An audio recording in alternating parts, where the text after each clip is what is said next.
প্রিয় student, welcome to SKB math and physics education চ্যানেলে তোমাদের স্বাগতম। শুরু করা যাক ওয়েস্ট বেঙ্গল পুলিশ কনস্টেবলের জন্য জিকে নিয়ে জিকে ক্লাস। কটা জিকে পারছো তার কাউন্টিং অবশ্যই করবে, আর কটা নেগেটিভ করছো। তো শুরু করা যাক, স্কিপ করবে না ক্লাস।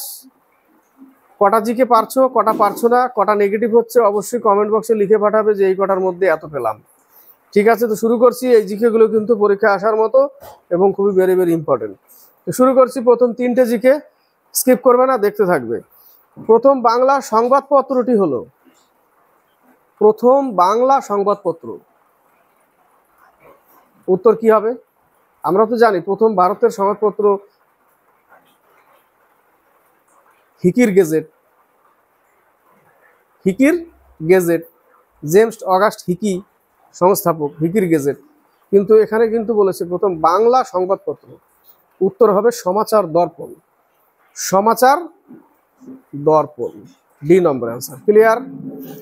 বাকিগুলো দেখছো সেগুলোর মধ্যে কিন্তু অনেক ইম্পর্টেন্ট আছে, সেগুলো পরীক্ষায় আসে। এ নম্বরে দেখো যুগান্তর, বারীন্দ্র কুমার ঘোষ, ভূপেন্দ্রনাথ দত্ত, অবিনাশ ভট্টাচার্য এরা সংস্থাপক ছিল, কিন্তু পরীক্ষায় আসলে শুধু বারীন্দ্র কুমার ঘোষটাই দেয় অপশনে।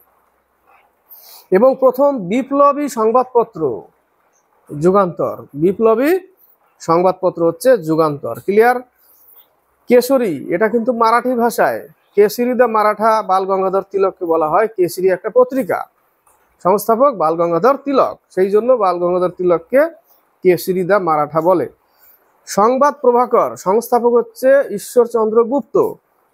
এটা 1931 সালে এই সংবাদ প্রভাকরটা 1931 সালে কিন্তু এটা দৈনিক সংবাদপত্র ছিল না। ঈশ্বরচন্দ্র গুপ্ত তার সংস্থাপক, কিন্তু পরে 1831 সালে দৈনিক সংবাদপত্র ছিল না। 1839 সালে এসে বাংলার প্রথম দৈনিক সংবাদপত্রে পরিণত হয় সংবাদ প্রভাকর। সংস্থাপক কে ছিল? ঈশ্বরচন্দ্র গুপ্ত। যুগান্তর থেকে আসে বারীন্দ্র কুমার ঘোষ সংস্থাপক, কেশরী বাল গঙ্গাধর তিলক, কেশরী দ্য মারাঠা ওটাও আসে। সংবাদ প্রভাকর বাংলার প্রথম দৈনিক সংবাদপত্র কত সালে হয়? 1839 সালে। 1831 সালে কিন্তু সাপ্তাহিক ছিল তখন। ক্লিয়ার? আর প্রথম বিপ্লবী সংবাদপত্র ওই যুগান্তর, মনে থাকবে।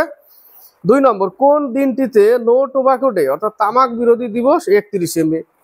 এতক্ষণে কমপ্লিট হয়ে গেছে 2 এর এ নম্বর। 3 নম্বর থেকে প্রচুর প্রশ্ন আসে। Butterfly, butterfly, free style, dolphin kick, back stroke, breast stroke, প্রত্যেকটা শব্দ সাঁতারের সাথে যুক্ত, সুইমিংয়ের সাথে, সাঁতারের সাথে। Clear?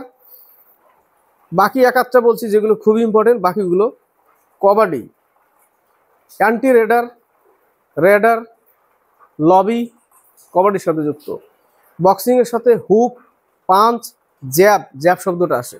Hook, punch, jab, knockout, এগুলো রিং, বক্সিংয়ের সাথে যুক্ত। কুস্তি থেকে খুব ইম্পর্টেন্ট একটা প্রশ্ন আসে, নেলসন। নেলসন শব্দটা কোন খেলার সাথে যুক্ত? কুস্তি, মনে থাকবে। নেলসন কিন্তু ক্রিকেটের সাথে যুক্ত, কিন্তু অ্যাকচুয়ালি বিশেষ কিন্তু কুস্তির সাথে, এবং এই শব্দটাই দেয়। নেলসন শব্দটা কোন খেলার সাথে যুক্ত? কুস্তি, মনে থাকবে। তো 2 এর উত্তর এ নম্বর, 3 এর উত্তর বাটারফ্লাই সাঁতার, বি নম্বর। 4 থেকে 6, 4 নম্বর, প্রশাসনিক দিক থেকে পশ্চিমবঙ্গকে কতগুলি ভাগে ভাগ করা হয়? প্রশাসনিক দিক থেকে পশ্চিমবঙ্গকে কটা ভাগে ভাগ করেছে? অপশনগুলো বলেছে 2টি, 4টি, 5টি, 6টি। কোনটা উত্তর হবে? উত্তর হবে সি নম্বর, 5টি। মনে রাখো, সি নম্বর 5টি। 5 নম্বর থেকে অনেক প্রশ্ন আছে। বলেছে সমুদ্রগুপ্তের কৃতিত্ব কোন শিলালিপিতে বর্ণিত আছে? সমুদ্রগুপ্তের কৃতিত্ব, সমুদ্রগুপ্তের রাজসভায় কে ছিল? হরিসেন। সে কি রচনা করেছিল? এলাহাবাদ প্রশস্তি, হরিসেন দ্বারা, তাই না? হরিসেন সমুদ্রগুপ্তের রাজসভায় ছিল। উত্তর কি হবে? এলাহাবাদ প্রশস্তি, সমুদ্রগুপ্ত, 5 এর এ নম্বর। ক্লিয়ার? সমুদ্রগুপ্তকে কি বলা হয়? ভারতের নেপোলিয়ন, লিচ্ছবি, দৌহিত্র, কবিরাজ, সমুদ্রগুপ্তকে বলা হয়। ক্লিয়ার? ভারতের নেপোলিয়ন। বি নম্বর, হাতিগুম্ফা কলিঙ্গরাজ খারবেল, হাতিগুম্ফা লিপি কলিঙ্গরাজ খারবেল। গিরনার লিপি রুদ্র দমন প্রথম ওর সাথে যুক্ত, সারনাথ লিপি অশোকের সাথে যুক্ত। বৌদ্ধ প্রথম তার উপদেশ সারনাথে দিয়েছিল বলেই সারনাথ লিপিটা হচ্ছে বৌদ্ধের ধর্মচক্র প্রবর্তনের সাথে যুক্ত। ধর্মচক্র প্রবর্তনের সাথে যুক্ত হচ্ছে সারনাথ লিপি, মনে থাকবে। প্রথম উপদেশ সারনাথে দেয়, সব থেকে বেশি শ্রাবস্তিতে দেয়। অশোক বানিয়েছিল। ভারতের বাইরে বৌদ্ধ ধর্ম প্রচার কে করেছিল? অশোক। কনিষ্কও করেছিল, ওই জন্য কনিষ্ককে দ্বিতীয় অশোক বলা হয়, মনে থাকবে। এগুলো আলোচনার মাধ্যমে কি এক্সট্রা কিছু বেরোয়। পশ্চিমবঙ্গের ছাত্র দিবস কবে পালিত হয়? ছাত্র দিবস হচ্ছে বি নম্বর অ্যান্সার, 1 জানুয়ারি। 6 বি, 1 জানুয়ারি। নেক্সট প্রশ্ন 7 থেকে 9। 7 নম্বর বলেছে শশাঙ্ক কোন রাজবংশের রাজা ছিলেন? উত্তর কি হবে? গৌর নরেশ শশাঙ্ক। 7-এর সি নম্বর গৌর। এ নম্বরে পাল, পাল বংশ। পাল বংশের সংস্থাপক গোপাল, এটা তো আছেই, কিন্তু পাল বংশ থেকে ইম্পর্টেন্ট আসে যে পাল বংশ কোথায় রাজত্ব করেছিল। অপশনে অনেক সময় থাকে বিহার, আর বিহার না থাকলে মুঙ্গের জেলা। কোন জেলা? মুঙ্গের, বিহারের মুঙ্গের, মনে থাকবে। সেন বংশ, সেন বংশের সংস্থাপক সামন্ত সেন। এদের প্রথম যে রাজধানী ছিল সেটা ছিল নদিয়া, আর যদি নদিয়া না থাকে তাহলে আরেকটা কি হবে? লখনৌতি, মনে রাখবে, লখনৌতি। ঠিক আছে, সেন বংশের। 8 নম্বর গণপরিষদের মোট সদস্য সংখ্যা ছিল 389 জন। অপশন ডি নম্বর। 9 নম্বর ভারতের কোন রাজ্যে সর্বাধিক তুলা উৎপাদন হয়? কোন রাজ্যে সর্বাধিক তুলা উৎপাদন হয়? অপশন দুটো আছে, দুটোর মধ্যে উত্তর গুজরাট। কি হবে উত্তর? গুজরাট। তুলা চাষের জন্য কোন মাটি দরকার? রেগুর মাটি, কৃষ্ণ মৃত্তিকা, কালো মাটি, একই ওটাই, রেগুর, কৃষ্ণ, কালো। ক্লিয়ার? তো 9-এর উত্তর এ নম্বর। নেক্সট প্রশ্ন 10 থেকে 11। 10 নম্বর সিঙ্গালীলা জাতীয় উদ্যান কোন জেলায় অবস্থিত? অপশন কি হবে? এর আগে আমরা পেয়েছি কিন্তু সিঙ্গালীলা। উত্তর হবে দার্জিলিং, বি নম্বর। আলিপুরদুয়ারে যাই। গরুমারা, জলদাপাড়া। জলদাপাড়া আর গরুমারা। জলদাপাড়া হচ্ছে তোরসা নদীর তীরে, গরুমারা রায়ডাক নদীর তীরে, আলিপুরদুয়ারে অবস্থিত, মনে থাকবে। কোচবিহারে নেই, কিন্তু কোচবিহারের কাছে হচ্ছে জলদাপাড়াটা। উত্তর দিনাজপুরে আছে। কুলিক পাখিরালয়, উত্তর দিনাজপুর, রায়গঞ্জে অবস্থিত, মনে থাকবে। নেক্সট, সঠিক জোর নির্বাচন করুন। এখানের প্রত্যেকটা অপশন যে জোড়াগুলো মেলাতে বলেছে, প্রত্যেকটা কিন্তু এক একটা কোশ্চেন, প্রত্যেকটাই এক একটা প্রশ্ন, প্রত্যেকটাই। সেখানে একটা প্রশ্ন বানিয়ে দিয়েছে। উত্তর হবে সি নম্বর। এবার সি নম্বর নিয়ে মেলাও। ব্যাসল্ট, অ্যাম্ফিবোলাইট, বেলে পাথর, কোয়ার্টজাইট, গ্রানাইট, নিস, চুনাপাথর, মার্বেল। সি নম্বর অ্যান্সার 11। নেক্সট প্রশ্ন 12 থেকে 13। 12 নম্বর ভারতের কোন রাজ্যে মাথাপিছু আয় সবচেয়ে কম? মাথাপিছু আয় সবচেয়ে কম ভারতের যে কোনো রাজ্যে তাদের দেখা যায়। গেস করো। বিহার। মাথাপিছু আয় সবচেয়ে কম হচ্ছে বিহার, সবচেয়ে বেশি হচ্ছে গোয়া, তারপরে সিকিম, দিল্লি, এগুলো চলে আসবে। সবচেয়ে কম বিহার, সবচেয়ে বেশি গোয়া। 13 নম্বর কোন প্রক্রিয়ায় সূর্যের তাপ ভূপৃষ্ঠে এসে পৌঁছায়? সূর্যের তাপ বিকিরণের মাধ্যমে ভূপৃষ্ঠে পৌঁছায়। গেল। এবার কঠিন, তরল আর গ্যাস। কঠিনের মধ্যে হয় পরিচলন, আর গ্যাসে আর তরলের মধ্যে হয় পরিবহন, মনে থাকবে। গ্যাস বা তরলের মধ্যে পরিবহন, আর কঠিনের মধ্যে পরিচলন। সূর্যের তাপ বিকিরণের মাধ্যমে আসে। উত্তর কি হবে? 13 বি নম্বর, না সরি 13 সি নম্বর, বিকিরণ। নেক্সট প্রশ্ন 14 থেকে 16। 14 নম্বরে বলেছে আয়নার রূপোর প্রলেপ দিতে কোন কার্বোহাইড্রেট ব্যবহার করা হয়? আয়নাতে যে রূপোর যে প্রলেপ দিব সেখানে কোন কার্বোহাইড্রেট ব্যবহার করা হয়? অপশনগুলো কিন্তু খুবই ক্লোজ, তাই না? উত্তর কি হবে?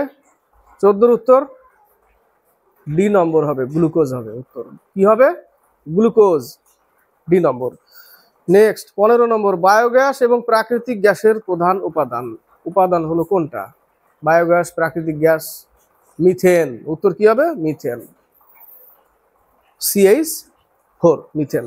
বাকি সি আর ডিতে প্রোপেন আর বিউটেন, এটা এলপিজি গ্যাসের উপাদান, আইসোবিউটেন, তাই না, এলপিজি গ্যাসের। 16 নম্বর, grand old man of India, বৃদ্ধ মানুষ, বৃদ্ধ ব্যক্তি, ভারতের বৃদ্ধ ব্যক্তি কাকে বলে? বি নম্বর অ্যান্সার, দাদাভাই নওরোজি। তার বই লেখা হচ্ছে poverty and un-British rule in India, drain theory, দাদাভাই নওরোজির। ধন নিষ্কাশন সিদ্ধান্ত, দাদাভাই নওরোজির। সুরেন্দ্রনাথ ব্যানার্জি, মুকুটহীন রাজা। আর বাকি দুটো অপশন নেক্সট পেজে। 17 থেকে 18, তার আগে বলবো এখানে সর্দার বল্লভভাই প্যাটেল, যাকে লৌহ মানব, আয়রন ম্যান বলা হয়, তাই না, সর্দার বল্লভভাই প্যাটেল। আর আয়রন লেডি ইন্দিরা গান্ধী। 17, ডান্ডি অভিযান কবে হয়েছিল? এখান থেকে 2-4টে প্রশ্ন আসে। মহাত্মা গান্ধীর সাবরমতী আশ্রম থেকে শুরু করে ডান্ডি পর্যন্ত 386 কিলোমিটার, 241 মাইল, 241 মাইল, 386 কিলোমিটার দূরত্ব গেছিল সাবরমতী আশ্রম থেকে শুরু করে ডান্ডি। উত্তর কি হবে? 12 মার্চ 1930। ক্লিয়ার? 12 মার্চ 1930, সি নম্বর।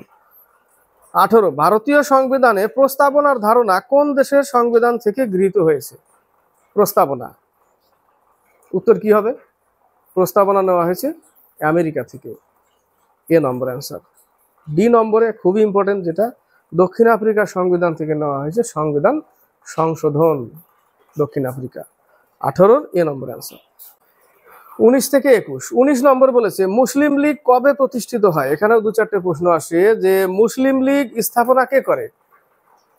সেলিমুল্লাহ আর আগা খান, তাই না, সেলিমুল্লাহ আর আগা খানের নেতৃত্বে ঢাকাতে 1906 সালে, কত সালে? 1906 সালে মুসলিম লীগ প্রতিষ্ঠিত হয়। কোথায়? ঢাকায়। 1906 সালে মুসলিম লীগ, 1907 সালে সুরাট, 1905 সালে বঙ্গ বিভাজন। মনে থাকবে। 20 নম্বর, কোন মৃত্তিকায় তুলা চাষের পক্ষে অনুকূল? একটু আগে বললাম রেগুর মৃত্তিকা, কালো মৃত্তিকা, কৃষ্ণ মৃত্তিকা, এগুলো তুলা চাষের পক্ষে অনুকূল সব থেকে বেশি। গুজরাটে একটু আগে প্রশ্ন পেলাম আমরা, তাহলে এখানে কি হবে? রেগুর মৃত্তিকা হবে, তাই না, সি নম্বর। 21 নম্বর, MS ওয়ার্ড এর কোন ফাইলের এক্সটেনশন হলো ডক্স, যেটা সি নম্বর অ্যান্সার। উচ্চারণটা কি হবে তাও যারা কম্পিউটার জানে তারা ভালো বোঝে। 21-এর সি নম্বর। 22 থেকে 23, 22 নম্বর, সম্প্রতি reserve bank of India clean note policy অনুযায়ী কোন ভারতীয় মুদ্রাকে বাজার থেকে তুলে নিয়েছে? ভালো করেছে এই কারণেই।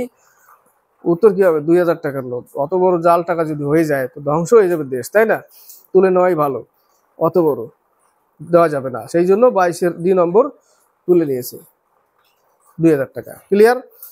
23 নম্বর, কে গণপতি উৎসবের উদ্বোধন করেছিলেন? গণপতি বাপ্পা মৌরিয়া। কে চালু করেছিল?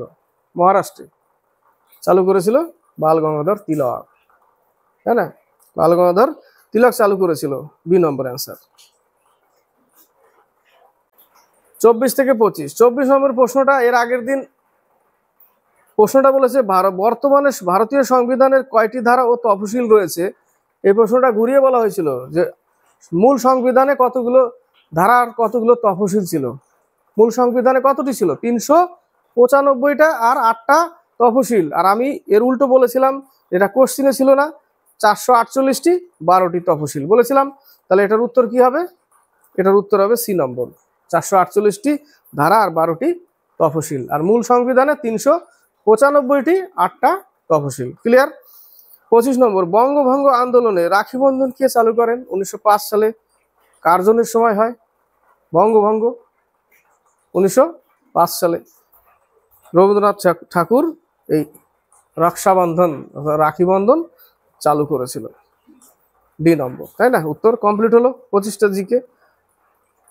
সুরেন্দ্রনাথ বন্দ্যোপাধ্যায়, মুকুটহীন রাজা, দয়ানন্দ সরস্বতী থেকে আসে। আর্য সমাজ কে স্থাপনা করে? দয়ানন্দ সরস্বতী। 25-এর কোশ্চেনের উত্তর হচ্ছে রবীন্দ্রনাথ ঠাকুর। কমপ্লিট হলো। এবার কমেন্ট বক্সে কমেন্ট করে লিখে পাঠাবে কততে কত পেলে। আশা করি ম্যাক্সিমাম 25-এ 23-24 এর মধ্যে বেশি ঘুরবে, 25-এর মধ্যে 23-24 এরকম, ঠিক আছে। তো 100% পাওয়াটা মানে বিশাল ব্যাপার, তাই না? 100% পেলে অগাধ সমুদ্র জিকে প্রচুর পড়তে হবে, এইভাবে সমালোচনা করতে হবে, শুধু অ্যান্সার না, আরগুলো কিসের উত্তর সেটা খুঁজে বের করতে হবে। তাহলে কি হবে, ধীরে ধীরে জ্ঞান বাড়বে এবং প্রচুর জিকের উত্তর এই মস্তিষ্কের ভিতরে জমা হবে ফাইল আকারে। যখনই প্রশ্ন আসবে টুক করে বেরিয়ে চলে আসবে, তাই না, কম্পিউটারের মতো। তো যাই হোক, ক্লাসটি ভালো লাগলে লাইক শেয়ার কমেন্ট অবশ্যই করবে, সাবস্ক্রাইব করবে, চ্যানেলের সাথে যুক্ত হয়ে থাকবে, আর কমেন্ট করবে। কমেন্ট করলে খুব বেশ ভালো লাগে যে কটা পারলে না পারলে কেমন লাগলো ক্লাস, তাই না। আর নতুনদের বলবো, প্রিভিয়াস ক্লাস না দেখলে প্লেলিস্ট আছে, সেখানে গিয়ে দেখবে এবং প্রত্যেকটা ক্লাস দেখবে, সে ম্যাথ হোক, জিকে হোক, যাই হোক, তাই না। আমি চাই এক্সাম যেন ক্র্যাক হয়।